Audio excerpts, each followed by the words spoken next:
সুনীল গঙ্গোপাধ্যায়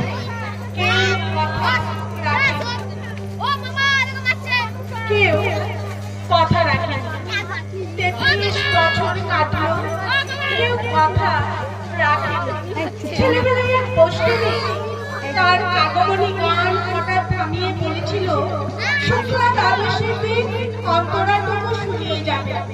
তারপর কত চন্দ্রভূষ অমাবস্যা চলে গেল, কিন্তু সেই বৈষ্ণবী আর এলো না। ২৫ বছর প্রতীক্ষায় আছে। বাবার মাঝে নাদের আলী বলেছিল, পরম দাদা তোমাকে আমি ৩ প্রহরের বেল দেখাতে নিয়ে যাব। সেখানে পদ্মফুলের মাথায় সাপ আর ভ্রমর খেলা করে। নাদের আলী, আমি আর কত বড় হব? আমার মাথা এঘরে ছাদ ঘুরে আকাশ স্পর্শ করে, তারপর তুমি আমার ৩ প্রহরের বেল দেখাবে? একটা রয়্যাল গুলিও কিনতে পারিনি কখন।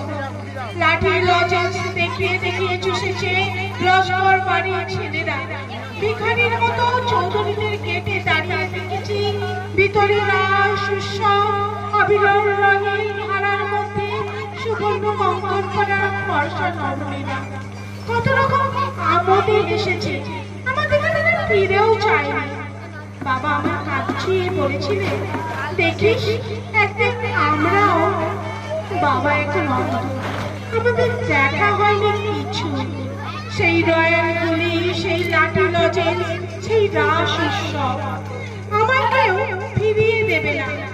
বুকের মধ্যে সুগন্ধে রুমাল রেখে বড়ুরা বলেছিল, যেদিন আমার সত্যিকারের ভালোবাসবে সেদিন আমার বুকেও এরকম আতরের গন্ধ হবে।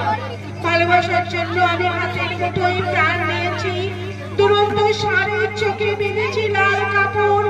বিশ্ব সংসার তন্ন তন্ন করে খুঁজে এনেছি ১০৮টা নির্বন্ধ, তবু কথা রাখেনি বড়ুরা। এখন তার মুখে শুধুই মাংসের গন্ধ। এখনো সেটি কোনো নারী কথা রাখেনি। ৩৩ বছর কাটলো, কেউ কথা রাখে না।